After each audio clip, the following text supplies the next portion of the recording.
என்பதை நான் சொல்ல போகிறேன்.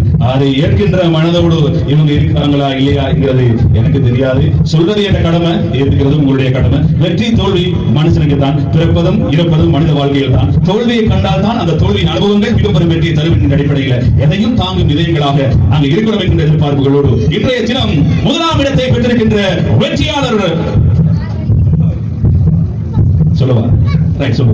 சிறப்பான கேஸ் நீங்க எல்லாரும் வீட்டுக்கு போக வேண்டிய தேவை இருக்கிறது. அந்த அடிப்படையில் இன்றைய தினம் முதலாம் இடத்தை பெற்று வெற்றியாளராக தெரிவு செய்யப்பட்டு கிண்ணத்துக்கு உதவி கோருகின்ற அந்த அதிர்ஷ்டசாலி ஷபீரா அவர்கள் உங்களுடைய அரங்கேற்ற கரகோஷங்களை கொடுத்து உற்சாகப்படுத்துமாறு அன்பாக கேட்டுக்கொள்கிறோம். நடைபெற்று முடிந்த இந்த போட்டியிலே ஆரம்பத்திலே ஆனந்தமாக பண்ணவே இருக்கிற அன்பு வார்த்தைகளையும் நம்பிக்கை வார்த்தைகளையும் அதே வார்த்தைக்கு அடையாளம் கொடுத்து முதலாம் இடத்தை பெற்றிருக்கிற சகோதரி இவர்களுக்கான கௌரவமான சந்தர்ப்பத்திலே வழங்கி வைக்கப்பட்டிருக்கிறது. ஆகையினால் உங்களுடைய கண்களில் கண்ணீர் வழியில் போல சந்தர்ப்பங்கள் வரணும் வராது அடையாளமே இல்லாதவர்களுடைய வாழ்க்கையில் பல தோல்விகளை கண்டிருக்கலாம். தோல்விக்கு அப்புறமா தன்னுடைய பெற்றோர் முன்னிலையில, தன்னை இழந்தவர்கள் முன்னிலையில, தன்னை குற்றப்படுத்தியவர்கள் முன்னிலையில இவெல்லாம் சாதிக்க போறாங்களா என்கிற கேள்வி வாக்குகளுக்கு முன்னிலையில நான்